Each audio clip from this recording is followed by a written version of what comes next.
Hi friends, welcome to the Pathshala. आज हम आपके लिए फिर से एक नए टॉपिक के साथ आए हैं और ये टॉपिक है हमारा भारत की अनुसूचियों से संबंधित। इस वीडियो में सेशन में हम भारत की एक एक अनुसूची की बात करेंगे, उसमें किस विषय को रखा गया है उसकी भी बात करेंगे। पहले हमारे संविधान में सिर्फ 8 अनुसूचियाँ हुआ करती थी, बाद में इनको बढ़ा करके 12 किया गया। फिर 9वीं को, 10वीं को, 11वीं को, 12वीं को कब जोड़ा गया, किस सन में जोड़ा गया, हम उसकी भी बात करेंगे। अब ये जो आपकी भारत के संविधान की अनुसूचियाँ हैं, इनसे अक्सर आपके पेपर्स में, एग्ज़ाम्स में क्वेश्चन आया ही करते हैं। कभी आपको अनुसूची दे देगा, उसमें विषय छाँटने को कह देगा, और कभी विषय दे देगा और उसमें पूछ लेगा कि किस अनुसूची के अंतर्गत आते हैं। ठीक है, तो चलिए शुरू करते हैं। अब देखिए, ये क्योंकि संख्या में कुल मिलाकर के 12 हैं, लेकिन शुरुआत में हमारे जो संविधान में अनुसूचियाँ थी वो सिर्फ कितनी थी? सिर्फ 8 थी। तो उनको कोशिश करेंगे, इनको हम के एक एक करके ना याद करके इनको जोड़े बना करके याद कर लिया जाए, थोड़ी सी आसानी भी रहेगी और उनकी विषय वस्तु को भी याद कर लेंगे आसानी से। तो अगर हम सबसे पहली और प्रथम अनुसूची की बात करें तो प्रथम अनुसूची में संघ एवं उसके राज्य और केंद्र शासित प्रदेशों की बात की जाती है। आप चाहे संविधान के अनुच्छेद की बात कर लें पहले, या पहले भाग की बात कर लें, इन सभी में जो कॉमन विषय है वो क्या है? संघ और उसके राज्य और साथ में केंद्र शासित प्रदेश, जो कि वर्तमान समय में कितने हैं? पहले 29 राज्य और 7 केंद्र शासित प्रदेश हुआ करते थे, लेकिन वर्तमान में हमारे 28 राज्य हैं और 8 केंद्र शासित प्रदेश हैं। 2 नए केंद्र शासित प्रदेश कौन से हैं बताइए? लद्दाख और कश्मीर केंद्र शासित। ठीक है, लद्दाख और कश्मीर। तो पहली अनुसूची में किसकी बात करते हैं? भारत के संघ के, उसके राज्यों की और केंद्र शासित प्रदेशों की।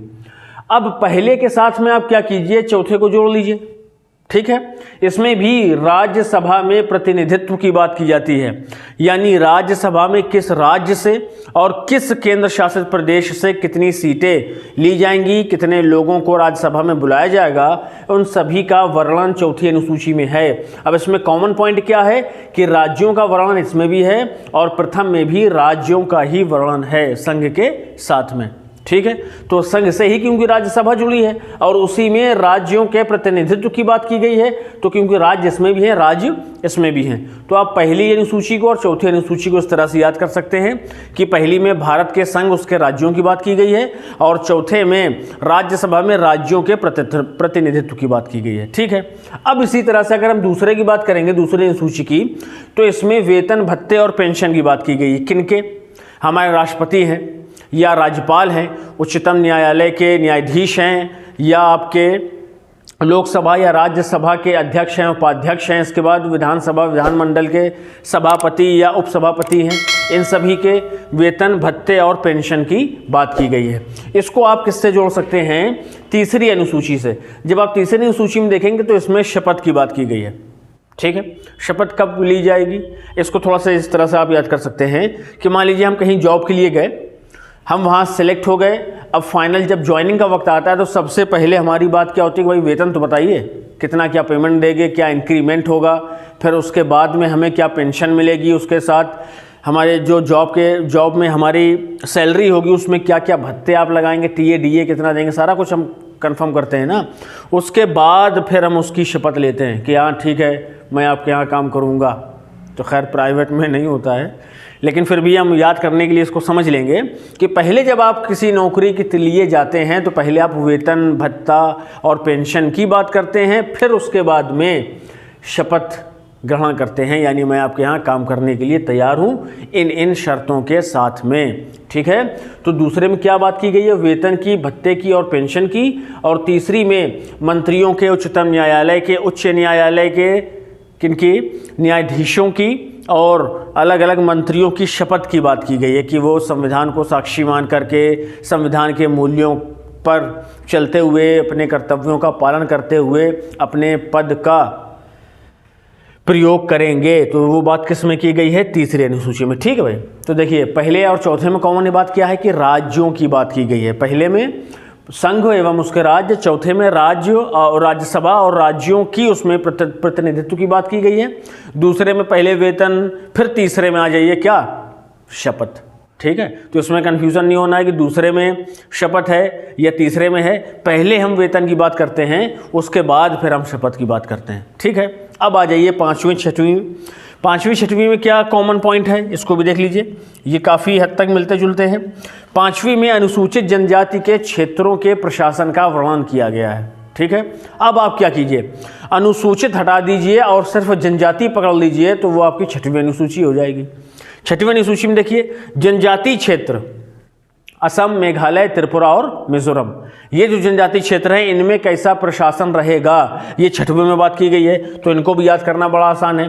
पाँचवें में अनुसूचित जनजाति क्षेत्रों के प्रशासन की बात है और छठवें में जनजाति क्षेत्रों के प्रशासन की बात है। ठीक है, सातवीं में सा आ रहा है और सातवीं में जो वर्णन है उसमें भी सा आता है, यानी हम सूची की बात कर रहे हैं, संघ सूची, राज्य सूची और समवर्ती सूची।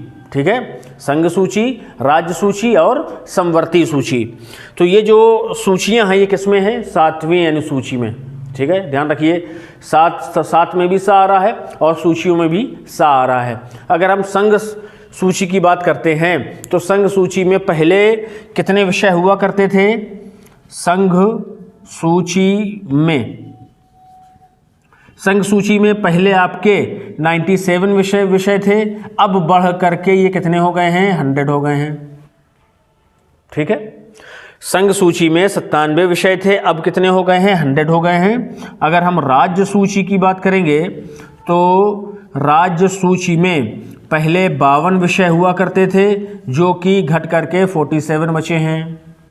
ठीक है, ये राज्य सूची की बात हो गई। अब अगर समवर्ती सूची की बात करेंगे तो समवर्ती जो सूची है, समवर्ती सूची में पहले 61 विषय हुआ करते थे, अब कितने हैं, 66 हैं। तो संघ अनुसूची में 97 विषय थे, ठीक है, अब कितने हैं, 100 हैं। और आपकी राज्य सूची में 52 थे, अब कितने हैं, 47 हैं। और जो समवर्ती सूची है उसमें कितने हैं, 61 थे, अब कितने हैं, 66। तो सातवीं सूची में क्या है, बड़ा आसान है, सा से सातवीं और सा से सूची, तो आप इसको इस तरह से याद कर लेंगे। आठवीं अनुसूची, भाषाओं की बात की गई है। पहले इसमें 14 भाषाएं थी, जब हमारा संविधान बन करके तैयार हुआ, फिर इसके बाद में डोडो, मैथिली, सिंधी, संथाली, इन सभी को जोड़ करके अब हम वर्तमान समय में अगर बात करेंगे तो हमारे 8वीं अनुसूची में कुल मिलाकर के 22 भाषाएं हैं, 22 भाषाओं का उसमें वर्णन किया गया है। ठीक है, तो ये हमारी 8 अनुसूचियां वो हो गई जो हमारे संविधान में शुरुआत से ही मौजूद है, यानी जब संविधान बना था तो ये 8 अनुसूची हमें मिली थी।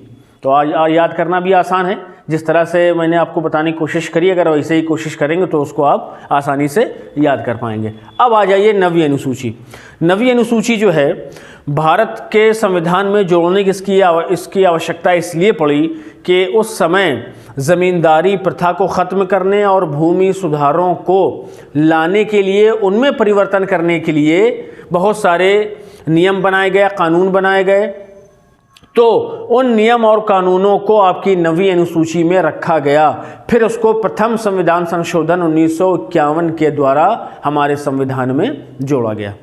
ठीक है, और एक इसमें ख़ास बात क्या है, जिस समय इसका निर्माण हुआ था तो उस समय से लेकर के 2007 तक इसमें जो भी विषय हैं, जो कि आज के समय में बढ़ करके 284 हो गए हैं, 284 नियम हैं इसमें। वो जो 284 नियम हैं, आप उनको कोर्ट में चुनौती नहीं दे सकते थे। कब तक, 1951 से लेकर के 2007 तक। लेकिन 11 जनवरी 2007 के सुप्रीम कोर्ट के फैसले के बाद इनमें भी ये बात लागू कर दी गई है कि यदि इनमें ऐसे नियम भी बनाए जाते हैं या इनमें कोई भी ऐसा नियम जो पहले से मौजूद है, अगर वो हमारे मौलिक अधिकारों से टकराता है तो उसका पुनर्वलोकन अदालत कर सकती है, या आप उसको अदालत में जाकर के चुनौती भी दे सकते हैं। ध्यान रखिए, 11 जनवरी 2007 से इसमें इनको भी आप अदालत में चुनौती दे सकते हैं। इससे पहले तक 9वीं अनुसूची में जो भी विषय थे उनको आप जो है चुनौती नहीं दे सकते थे। 10वीं में शुरुआत में दा है, तो इसमें दा से ही जो नियम बनते हैं ना, दल बदल कानून, वो भी वही आपके 10वीं अनुसूची में मौजूद हैं। ये आपका 52वां संविधान संशोधन हुआ था 1985 में, उसके द्वारा इस 10वीं अनुसूची को लाया गया था और उसमें ये कहा गया था कि यदि आप दल बदल करना चाहते हैं एक पार्टी से दूसरी पार्टी में, जो कि हमारे भारत के नेताओं की एक सबसे बड़ी विशेषता ही कही है आप आज के दौर में, समझ रहे हैं, उसका रीज़न सारे लोग जानते हैं। तो उसमें क्या बताया गया कि यदि आपको पार्टी या दल बदलना है तो चुनाव से पहले बदलिए, चुनाव जीतने के बाद नहीं बदलेंगे, ठीक है ना। तो ये नियम इसमें बताया गया। अच्छा, इसके बाद हम 11वीं की बात कर लें तो 11वीं अनुसूची जो है वो 73वें संविधान संशोधन द्वारा 1993 में 93 में इसको जो है लाया गया था और 93 में ये 92 में लाया गया था, 93 में इसको लागू किया गया था, इसको पारित किया गया था। इसमें पंचायती राज के कार्य करने के लिए 29 विषय इनको दिए गए हैं और जैसे कि मैंने आपको बताया ये 73वें संविधान संशोधन द्वारा 1993 में लागू की गई। अब हमारी अंतिम जो अनुसूची है वो है 12वीं। इसमें शहरी स्वशासन की संस्थाओं को कार्य करने के लिए 18 विषय प्रदान किए गए हैं कि आपको कैसे स्वशासन करना है। और ये जो आपकी 12वीं अनुसूची है ये 74वें संविधान संशोधन 1993 के द्वारा हमारे संविधान में जोड़ी गई, ठीक है।